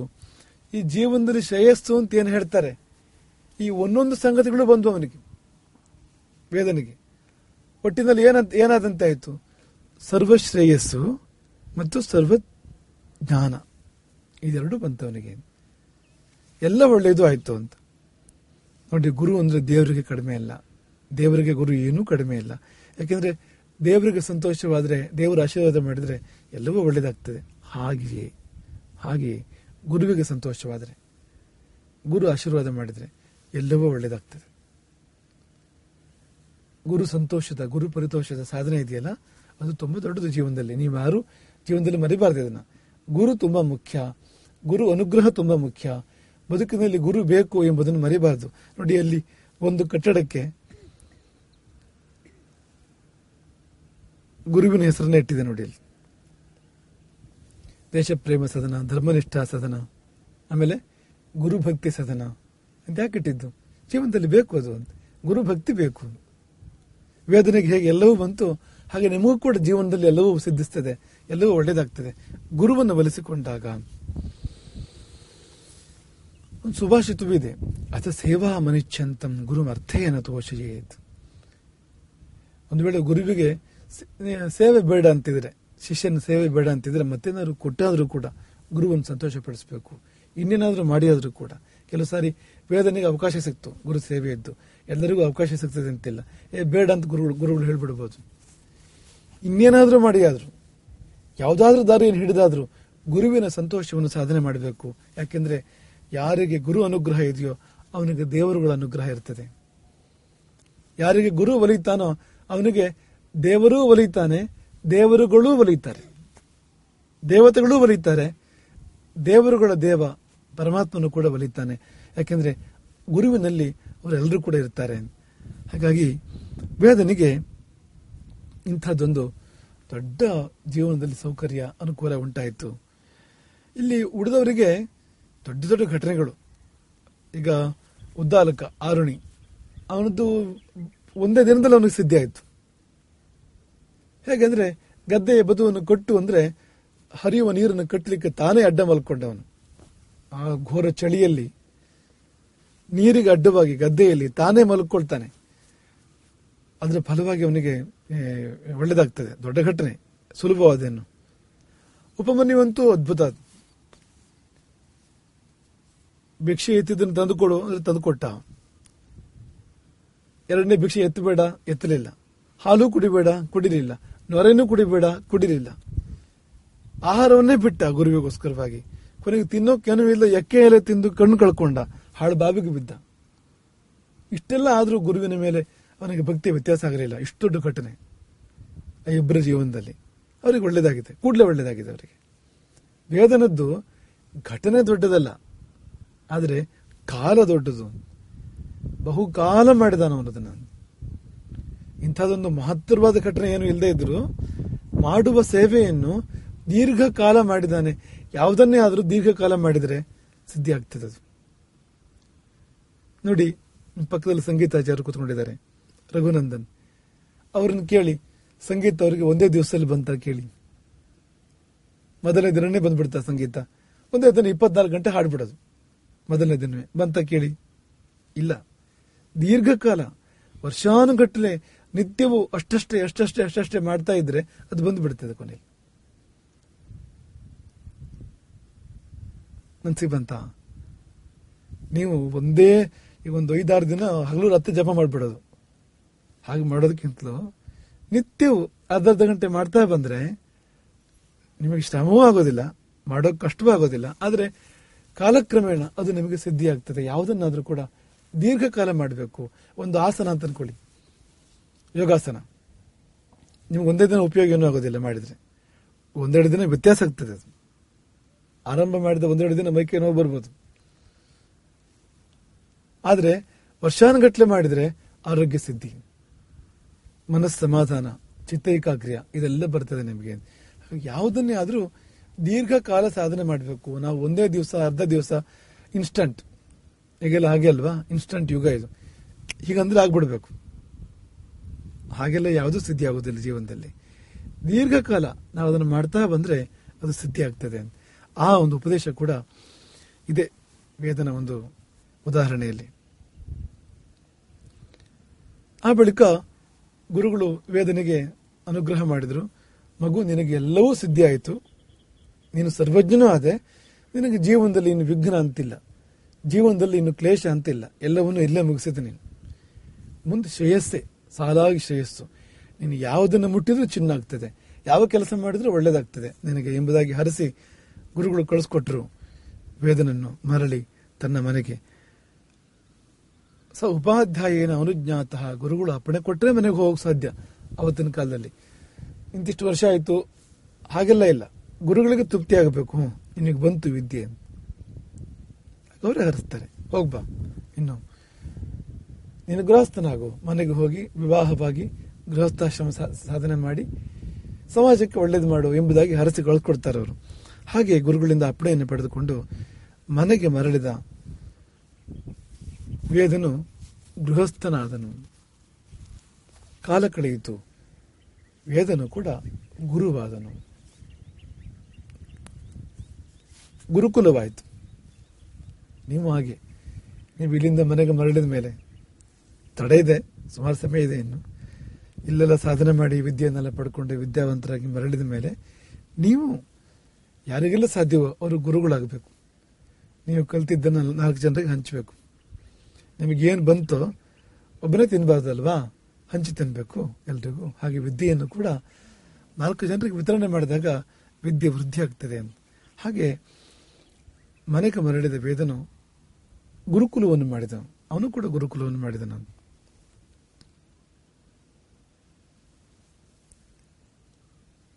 ವೇದ ಗುರುವಿಗೂ 3 ಶಿಷ್ಯರಾಗ್ತಾರೆ. ಹೇಗೆ ವೇದ ಅಧ್ಯಯನ ಮಾಡ್ತಾ ಇರುವಾಗಲೂ ಕೂಡ 3 ಶಿಷ್ಯರಿದ್ರು, ಒಟ್ಟು 3 ಸಹಪಾಠಿಗಳವರು. ಆರುಣಿ, ಉಪಮನ್ಯು, ವೇದ. ಹಾಗೆ ವೇದ ಗುರುವಿಗೂ ಕೂಡ 3 ಶಿಷ್ಯರು. ಆದರೆ ಶಿಷ್ಯರಿಗೆ ವೇದ ಒಂದು ದಿನವೂ ಕೂಡ ಒಂದು ದೊಡ್ಡ ಮಾತನಾಡಲಿಲ್ಲ. ಸಶಿಷ್ಯಾನ್ ಕಿಂಚಿತ ವಾಚ, ಒಂದು ಜೋರಾಗಿ ಒಂದು ಮಾತಾಡಲಿಲ್ಲ, ಒಂದು ದಿನ ನೋಯಿಸಲಿಲ್ಲ ತನ್ನ ಶಿಷ್ಯರನ್ನು. ಮಾತ್ರ ಅಲ್ಲ, ಸೇವೆ ಕೂಡ ಹೇಳಲಿಲ್ಲ ಅಂತ. ಕರ್ಮವಾ ಕ್ರಿಯತಾಂ ಗುರು ಶುಶ್ರೂಷು ಅವಾಹು. ಹೇಗೆ ತಾನು ಎತ್ತಾಗಿ ಉಳುಮೆ ಮಾಡಿದ್ದ ಗುರುಕುಲದಲ್ಲಿ, ಆದರೆ ತಾನು ಗುರುವಾದಾಗ ಅದು ನೆನಪಿಟ್ಟುಕೊಂಡು, ತಾನು ಪಟ್ಟ ಕಷ್ಟ ನೆನಪಿಟ್ಟುಕೊಂಡು ತನ್ನ ಶಿಷ್ಯರಿಗೆ ಒಂದು ಚಿಕ್ಕ ಕೆಲಸವನ್ನು ಕೂಡ ಹೇಳಲಿಲ್ಲ.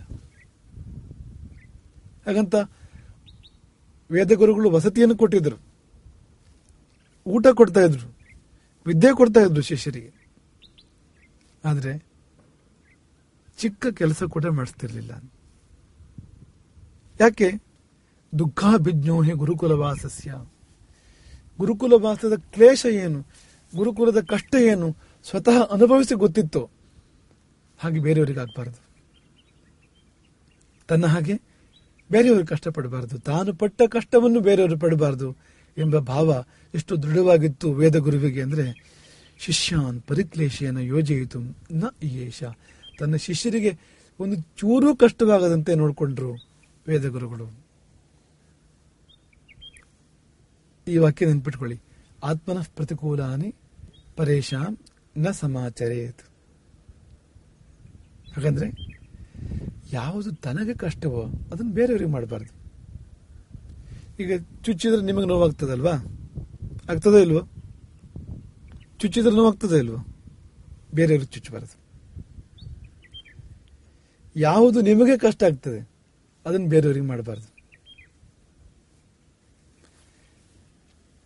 ಹೇಳ್ಕೊಟ್ಟಿದ್ದನ್ನು ಹೇಳಿ, ಆತ್ಮನಃ ಪ್ರತಿಕೂಲಾನಿ ಪರೇಶಾಂ ನ ಸಮಾಚರೇತ್. ಆತ್ಮನಃ ಪ್ರತಿಕೂಲಾನಿ ಪರೇಷಾಂ ನ ಸಮಾಚರೇತ್. ಆತ್ಮನಃ ಪ್ರತಿಕೂಲಾನಿ ಪರೇಷಾಂ ನ ಸಮಾಚರೇತ್. ಆತ್ಮನಃ ಪ್ರತಿಕೂಲಾನಿ ಪರೇಷಾಂ ನ ಸಮಾಚರೇತ್. ಆತ್ಮನಃ ಪ್ರತಿಕೂಲಾನಿ ಪರೇಷಾಂ ನ ಸಮಾಚರೇತ್. ನೀವೇ ಹೇಳಿ ನೋಡೋಣ. ಹೇಳಿ, 3 ಸಾರಿ ಹೇಳಿ.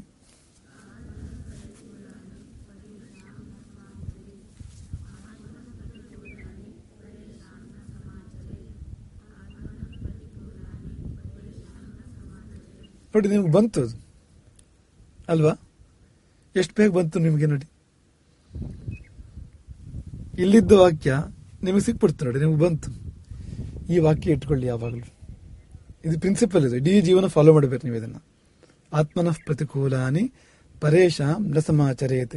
ಯಾವುದು ನನಗೆ ಕಷ್ಟವೋ, ಯಾವುದು ನನಗೆ ತೊಂದರೆಯೋ, ಯಾವುದು ನನಗೆ ದುಃಖ ಆಗ್ತದೋ, ನೋವಾಗ್ತದೋ ಅದನ್ನು ಬೇರೆಯವ್ರಿಗೆ ಮಾಡಬಾರ್ದು. ನಿಮಗೆ ಬೈದ್ರೆ ನೋವಾಗ್ತದಲ್ವಾ? ಬೈದ್ರೆ ನೋವಾಗುತ್ತೋ ಇಲ್ವೋ? ಬೇರೆಯವ್ರಿಗೆ ಬೈಬಾರ್ದು. ಹೊಡೆದ್ರೆ ನೋವಾಗುತ್ತೋ ಇಲ್ವೋ? ಬೇರೆಯವ್ರಿಗೆ ಹೊಡಿಬಾರ್ದು. ಈ ತರಹ ಅಂತ ಉದಾಹರಣೆ ಇದು ಅಂತ. ಯಾವುದು ನಮಗೆ ಕಷ್ಟವೋ ಅದನ್ನು ಬೇರೆಯವ್ರಿಗೆ ಕೊಡಬಾರ್ದು. ವೇದ ಗುರುವಿನ ಮನಸ್ಸಲ್ಲಿ ಇದಿತ್ತು ಅಂತ. ಎಷ್ಟು ಕಷ್ಟಪಟ್ಟೆ ನಾನು, ನನ್ನ ಶಿಷ್ಯರಿಗೆ ಹಾಗಾಗೋದು ಬೇಡ ಅಂತ. ಮತ್ತೆ ಗುರು ಅಂದ್ರೆ ಹಾಗೆ. ಗುರು ಅಂದ್ರೆ ಹಾಗೆ. ತಾನು ಕಷ್ಟಪಟ್ಟು ಸಂಪಾದನೆ ಮಾಡಿದ್ದನ್ನು ತನ್ನ ಶಿಷ್ಯರಿಗೆ ಸುಲಭವಾಗಿ ಕೊಡುವವನು ಗುರು. ತಾನು ಕಷ್ಟಪಟ್ಟು ಸಂಪಾದನೆ ಮಾಡಿದ್ದನು. ಈಗ ಈ ವಾಕ್ಯ ನಾವೆಲ್ಲ ಹುಡುಕಿರ್ಬೋದು. ಈ ವಾಕ್ಯವನ್ನು ನೀವು ಹುಡುಕಿದ್ರಾ? ನಿಮಗೆ ಕೂಡಲೇ ಸಿಕ್ಕಿಲ್ವ? ಸುಲಭವಾಗಿ ಸಿಕ್ಕಿಲ್ವ ಈ ವಾಕ್ಯ? ಇದು ಹೇಳಿ. ಈ ಆತ್ಮನ ಪ್ರತಿಕೂಲನೇ ಪರೇಶಾಂ ನ ಸಮಾಚರೇತ್. ಒಂದು ಒಳ್ಳೆ ವಾಕ್ಯ ಯಾವುದೋ ಗ್ರಂಥದಲ್ಲಿ ಇದೆ, ಎಲ್ಲೋ ಇದೆ. ಅದು ನಾವು ಹುಡುಕಿ ತಂದಿದ್ದೇವೆ ಆ ವಾಕ್ಯವನ್ನ. ನೀವು ಹುಡುಕಿದ್ರಾ? ನಿಮ್ಗೆ ಸುಲಭವಾಗಿ ಸಿಕ್ತಲ್ವ? ಇದು ಕೂತಲ್ಲೇ ಸಿಕ್ತಲ್ವ ನಿಮಗೆ? ಗುರು ಅಂದ್ರೆ ಹೇಗಿರ್ಬೇಕು ಅಂದ್ರೆ, ತಾನು ಕಷ್ಟಪಟ್ಟು ಮಾಡಿದ ಅರ್ಜನೆ ಮಾಡಿದ ಜ್ಞಾನ ಇದೆಯಲ್ಲ, ಅದನ್ನು ಸುಲಭವಾಗಿ ಶಿಷ್ಯನಿಗೆ ಕೊಡ್ತಾನೆ. ಅದೇ ಗುರು. ಕಿವಿಗೆ ಯಾವಾಗಲೂ ಸುಲಭ, ಇನ್ನೊಬ್ಬರ ಅನುಭವವನ್ನು ಬಹಳ ಸುಲಭ ಪಡ್ಕೊಡ್ತದೆ. ಈಗ ವರ್ಷಾನುಗಟ್ಟಲೆ ಕಷ್ಟಪಟ್ಟು ಒಂದು ಅನುಭವ ಮಾಡ್ಕೊಂಡಿರ್ತಾನೆ, ಅದನ್ನು ಗುರು ಬಾಯಿಂದ ಹೇಳ್ತಾನೆ, ಶಿಷ್ಯ ಕಿವಿಯಿಂದ ಕೇಳ್ಕೊಂಡ್ಬಿಡ್ತಾನೆ. ಕಿವಿ ಅನ್ನೋದು ಏನು ಅಂದ್ರೆ, ವರ್ಷಾನುಗಟ್ಟಲೆ ಕಷ್ಟವನ್ನು ತುಂಬಾ ಸುಲಭವಾಗಿ ನಾವು ನಮ್ಮದಾಗ ಮಾಡ್ಕೊಳ್ಳೋದಕ್ಕೆ ಒಳ್ಳೆ ದಾರಿ ಇದು. ಇಲ್ಲಿಂದ ನೀವು ಪಡ್ಕೊಂಡ್ಬಿಡ್ಬೋದು ಇದನ್ನ ಅಂತ. ಸ್ವತಃ ಮಾಡಬೇಕು ಅಂದ್ರೆ ಎಷ್ಟೋ ವರ್ಷ ಕಷ್ಟಪಡಬೇಕಾಗ್ತದೆ ಅಂತ. ಹಾಗಾಗಿ ಕಿವಿ ಎನ್ನುವುದು ಸುಖವಾದ ಜ್ಞಾನ ಸಂಕ್ರಮಣದ ದ್ವಾರ, ಜ್ಞಾನ ಸಂಕ್ರಮಣದ ದಾರಿ ಇದು ಅಂತ ಮನಸ್ಸಲ್ಲಿ ಇಟ್ಕೊಂಡಿದ್ದನ್ನ ಅಂತ. ಆಮೇಲೆ ಕಾಳಿದಾಸನ ಒಂದು ಉದಾಹರಣೆ ಕೊಡ್ತೇನೆ ನಿಮಗೆ. ಒಂದು ವೃಕ್ಷದ ಉದಾಹರಣೆ ಇದು. ಹಾಗಿರ್ಬೇಕು ನಾವು ಕೂಡ ಜೀವನದಲ್ಲಿ ಅಂತ.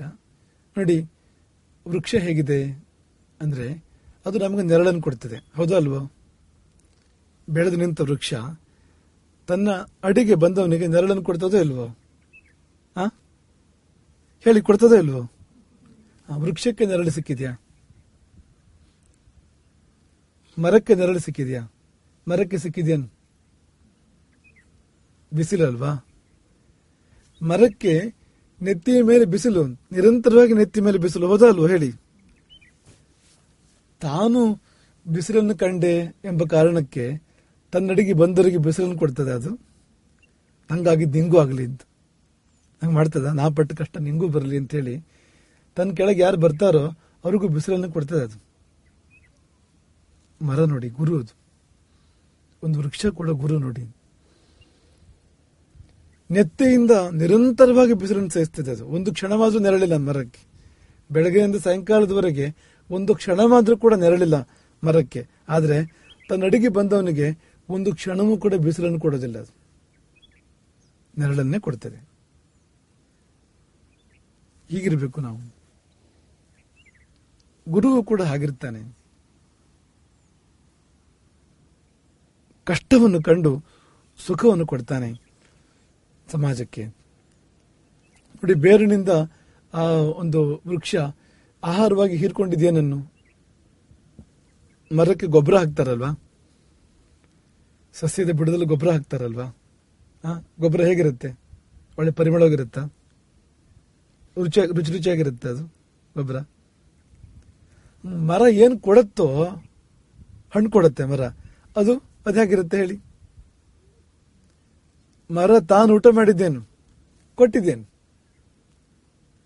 ಮರ ತಾನು ಊಟ ಮಾಡಿದ್ದು ಗೊಬ್ಬರ, ಕೊಟ್ಟಿದ್ದು ರುಚಿಯಾದ ಪರಿಮಳ ಭರಿತವಾದ ಹಣ್ಣು. ಉಂಡಿದ್ದೇನು? ಕೊಟ್ಟಿದ್ದೇನು. ತಾನು ಸ್ವೀಕರಿಸಿದ್ದೇನು? ತಾನು ಕೊಟ್ಟಿದ್ದೇನು. ಹೀಗಿರಬೇಕು ನಾವು. ಎಷ್ಟೋ ಕೆಡುಕನ್ನು ಕಷ್ಟವನ್ನು ನಾವು ಕಂಡ್ರು ಕೊಡುವಾಗ ಸಮಾಜಕ್ಕೆ ನಾವು ಒಳ್ಳೇದನ್ನು ಕೊಡಬೇಕು. ನನಗೆ ಹಾಗಾಯಿತು ಅನ್ನೋ ಕಾರಣಕ್ಕೆ ನಾವು ಬೇರೆಯವರಿಗೂ ಹಾಗೆ ಮಾಡೋದಲ್ಲ. ವೃಕ್ಷವೇ ಗುರು ಈ ವಿಷಯಕ್ಕೆ, ಅದು ದೊಡ್ಡ ಉದಾಹರಣೆ. ಹಾಗಾಗಿ ವೇದನೆಂಬ ಗುರುವಿಗೆ 3 ಶಿಷ್ಯರು.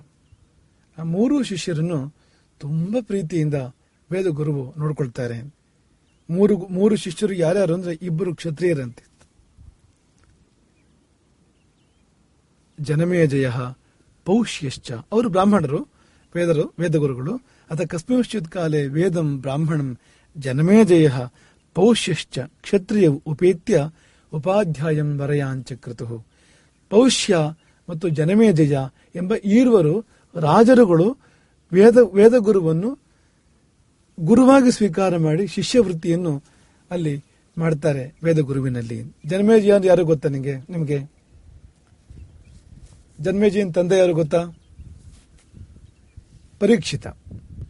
ಪರೀಕ್ಷಿತನ ತಂದೆ ಯಾರು ಗೊತ್ತಾ? ಅಭಿಮನ್ಯು ತಂದೆ ಯಾರು ಗೊತ್ತಾ? ಅಭಿಮನ್ಯು ತಂದೆ ಗೊತ್ತಿಲ್ವಾ? ಅರ್ಜುನನ ಮಗ ಅಭಿಮನ್ಯುವಿನ ಮಗ ಪರೀಕ್ಷಿತನ ಮಗ ಜನಮೇಜಯ. ಪಾಂಡವರ ಮಿಮ್ಮೊಗ ಅಂತ ಹೇಳ್ತಾರೆ. ಮಗ, ಮೊಮ್ಮಗ, ಮಿಮ್ಮೊಗ ಅಥವಾ ಮರಿಮಗ ಅಂತ ಹೇಳ್ತಾರೆ ನೋಡಿ. ಆ ಸ್ಥಾನದಲ್ಲಿ ಬರ್ತಾನೆ. ಪ್ರಪೌತ್ರ ಅಂತ ಹೇಳ್ತಾರೆ. ಪುತ್ರ, ಪೌತ್ರ, ಪ್ರಪೌತ್ರ. ಪುತ್ರ ಅಂದ್ರೆ ಹೇಳಿ, ಪುತ್ರ ಅಂದ್ರೆ ಏನು? ಪೌತ್ರ ಅಂದ್ರೆ, ಪ್ರಪೌತ್ರ ಅಂದ್ರೆ ಮಿಮ್ಮೊಗ ಅಂತ. ಪಾಂಡವರ ಮಿಮ್ಮೊಗ ಜನಮೇಜಯ ಈ ವೇದ ಗುರುವಿನ ಶಿಷ್ಯ. ಹಾಗೆ ಇನ್ನೊಬ್ಬ ಮಹಾರಾಜ ಪೌಷ್ಯ ಎಂಬವನು, ಅವನು ಕೂಡ ಈ ವೇದ ಗುರುವಿನ ಶಿಷ್ಯ. ಅದೇ ರೀತಿ ಉತ್ತಂಕ ಎಂಬ ಇನ್ನೊಬ್ಬ ಶಿಷ್ಯನು ಕೂಡ ಇದ್ದ ವೇದಗುರುವಿಗೆ. ಈ ಉತ್ತಂಕನದ್ದು ದೊಡ್ಡ ಕತೆ. ಆ ಕತೆ ಇವರಿಬ್ಬರ ಜೊತೆಗೂ ಸೇರಿ ಬರ್ತದೆ. ಪೌಷ್ಯ ಮತ್ತು ಜನಮೇಜಯ 3 ಜನ ಸೇರಿಸ್ಕೊಂಡು ಒಂದು ದೊಡ್ಡ ಕತೆ ಮುಂದೆ ಬರುವಂತದ್ದು. ಒಂದು ಭಾರಿ ಚಂದದ ಕಥೆ ಅದು.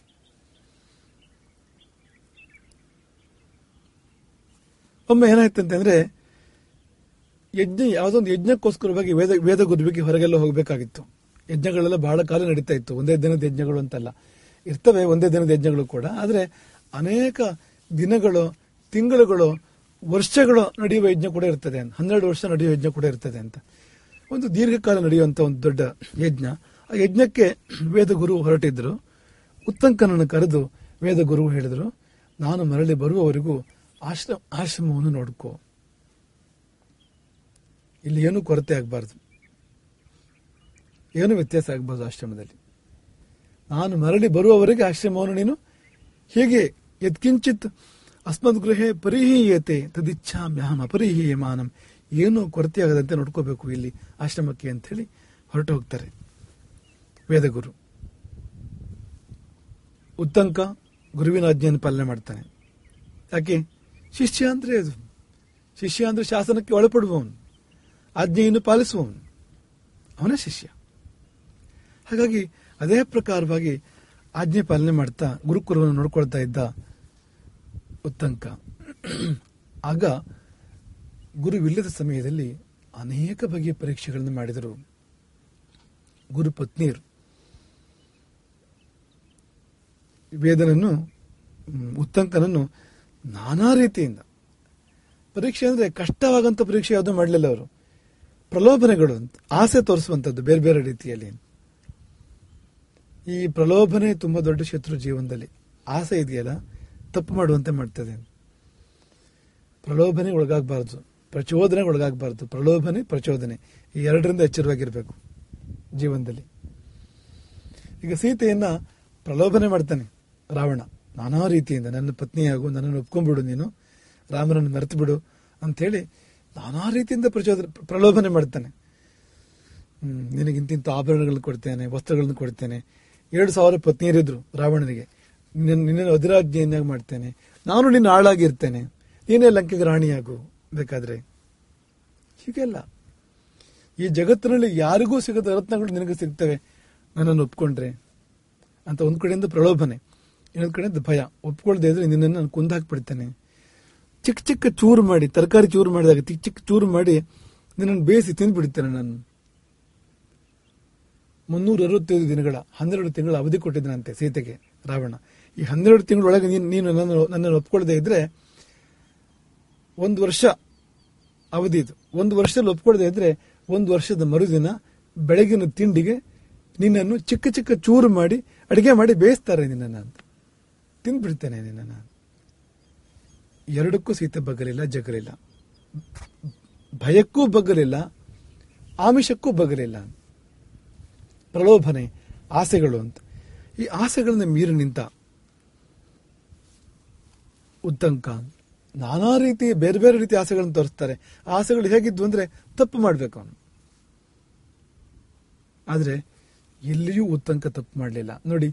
ಆ ವೇದ ಆಗಲಿ, ಉಪಮನ್ಯು ಆಗಲಿ, ಉದ್ದಾಲಕ್ಕಾಗಲಿ, ಅವ್ರದ್ದೆಲ್ಲ ಕಥೆ ಹೇಗೆ ಅಂದ್ರೆ ಕಷ್ಟಗಳು ಬಂದು ಅವರಿಗೆ, ಕಷ್ಟಗಳನ್ನು ಸಹಿಸಿದ್ರು ಅವರು. ಆದ್ರೆ ಉತ್ತಂಕನದ್ದು ಹಾಗಲ್ಲ, ಕಷ್ಟ ಬರಲೇ ಇಲ್ಲ. ಇಷ್ಟವೇ, ಇಷ್ಟಪಡುವಂಥದ್ದನ್ನು ಕೊಟ್ಟು ತಪ್ಪು ಮಾಡಿಸುವಂಥದ್ದು ಅಂತ. ಆದ್ರೆ ಇದು ಇನ್ನೂ ಎಚ್ಚರಿಕೆ ಬೇಕು ನಮಗೆ.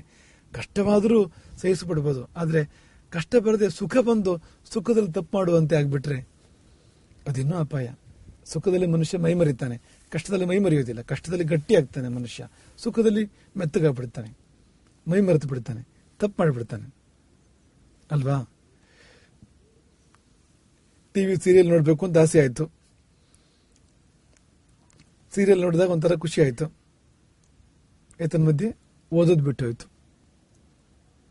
ಪ್ರಲೋಭನೆ ಇದು ಅಂತ. ಒಂದು ತೀರಾ ಸುಲಭದ ಉದಾಹರಣೆ, ನಾವು ಯಾವಾಗಲೂ ಈ ಉದಾಹರಣೆ ಕೊಡ್ತೇವೆ, ಚೆನ್ನಾಗಿರ್ತದೆ ಉದಾಹರಣೆ ಇದು. ಶುಗರ್ ಇದೆ ಅಂತ ಅನ್ಕೊಳ್ಳಿ, ಯಾರಿಗೂ, ನಿಮ್ಗೆ ಯಾರಿಗೂ ಇಲ್ಲವೂ ಇಲ್ಲ, ಬರೋದು ಬೇಡ. ಸಕ್ಕರೆ ಕಾಯಿಲೆ ಇದೆ ಅಂತ ಅನ್ಕೊಳ್ಳಿ. ಸಕ್ಕರೆ ಕಾಯಿಲೆ ಇರೋರು ಜಿಲೇಬಿ ತಿನ್ಬೋದಾ? ತಿನ್ಬೋದಾ ಜಿಲೇಬಿನ? ಸಕ್ಕರೆ ಕಾಯಿಲೆ ಇರೋರು ಕೇಸರಿ ಬಾತ್ ತಿನ್ಬೋದಾ? ಪ್ರಲೋಭನೆ ಮಾಡಿದ್ರೆ ಮನೆಯಲ್ಲಿ ತಿನ್ಬೇಕು ಅಂತ ಆಸೆ ಆಗ್ತದೆ ಅಲ್ವಾ. ಎಲ್ಲಿಗೂ ಹೋದಾಗ ಆ ಮನೆಯಲ್ಲಿ ಮಾಡಿದ್ರೆ, ಒಂದು ಕಾರ್ಯದ ಮನೆ, ವಿಶೇಷ ಕಾರ್ಯಕ್ರಮ ಇತ್ತು, ಜಿಲೇಬಿ ಮಾಡಿದ್ರು, ತಿನ್ಬೇಕು ಅಂತ ಆಸೆ ಆಗ್ತದೆ. ಪ್ರಲೋಭನೆ ಇದು. ತಿಂದರೆ ಆರೋಗ್ಯ ಹಾನಿ, ಆರೋಗ್ಯ ಹಾಳಾಗ್ತದೆ. ಜೀವನದಲ್ಲಿ ಇಂಥದ್ದು ತುಂಬಾ ಇರ್ತದೆ ಅಂತ. ಆಸೆ ಆಗ್ತದೆ, ಬೇಡವಾದ್ದಕ್ಕೆ ಆಸೆ ಆಗ್ತದೆ. ಆ ಆಸೆಯನ್ನು ಪೂರೈಸಿಕೊಂಡ್ರೆ ಜೀವನದಲ್ಲಿ ತೊಂದರೆ ಆಗಿರ್ತದೆ. ಇದಕ್ಕೆ ತುಂಬಾ ಉದಾಹರಣೆಗಳು ಸಿಗ್ತವೆ, ಬೇಕಾದಷ್ಟು ಉದಾಹರಣೆಗಳು ಸಿಗ್ತವೆ. ಸೀತೆದ ಉದಾಹರಣೆ ಸಿಗ್ತದೆ. ಮಾಯಾಮೃಗದ ಮೇಲೆ ಸೀತೆಗೆ ಆಸೆ ಆಯ್ತು ಅಲ್ವಾ. ಚಿನ್ನದ ಜಿಂಕೆ ಆಸೆ ಆಯ್ತು. ಚಿನ್ನದ ಜಿಂಕೆ ಹಿಂದೆ ಹೋಗಿದ್ದಕ್ಕೆ ಬಂದ ಕಷ್ಟ ಎಷ್ಟು ನೋಡಿ, ತೊಂದರೆ ಎಷ್ಟಾಯ್ತು. ಆಮೇಲೆ ಪ್ರಲೋಭನೆಗಳು ಅಂತ. ಧೀರ, ಧೀರ ಅನ್ನೋ ಪದ ಬಳಸ್ತಾರೆ ನಮ್ಮಲ್ಲಿ. ಧೀರ ಅಂದ್ರೆ ಯಾರು? 10 ಜನರ ಜೊತೆಗೆ ಒಬ್ಬನೇ ಹೊಡೆದಾಡೋನು ಧೀರ ಅಂತಲ್ಲ. ರಾತ್ರಿ ವೇಳೆ, ಅಮಾವಾಸ್ಯೆ ರಾತ್ರಿ ಸ್ಮಶಾನದಲ್ಲಿ ಒಬ್ಬನೇ ಓಡಾಡ್ತಾನೆ, ಅವನು ಧೀರ ಅಂತಲ್ಲ. ಇದೆಲ್ಲ ಅಲ್ವಂತೆ. ಧೀರ ಅಂದ್ರೆ ಯಾರು ಅಂದ್ರೆ ಮನಸ್ಸು ಚಂಚಲ ಆಗೋಗ್ಬೇಕಾಗಂತ ಘಟನೆಗಳು ಸುತ್ತಮುತ್ತ ಇರ್ತವೆ, ಆದ್ರೆ ಮನಸ್ಸು ಚಂಚಲ ಆಗೋದಿಲ್ಲ ಅವನೇ ಧೀರ ಅಂತ. ಇದು ಕಾಳಿದಾಸನ ಮಾತು. ಮನಸ್ಸು ವಿಚಲಿತ ಆಗೋದಕ್ಕೆ ಬೇಕಾಗಂತ ಸನ್ನಿವೇಶಗಳಿರ್ತವೆ, ಆದ್ರೆ ಮನಸ್ಸು ವಿಚಲಿತ ಆಗೋದಿಲ್ಲ.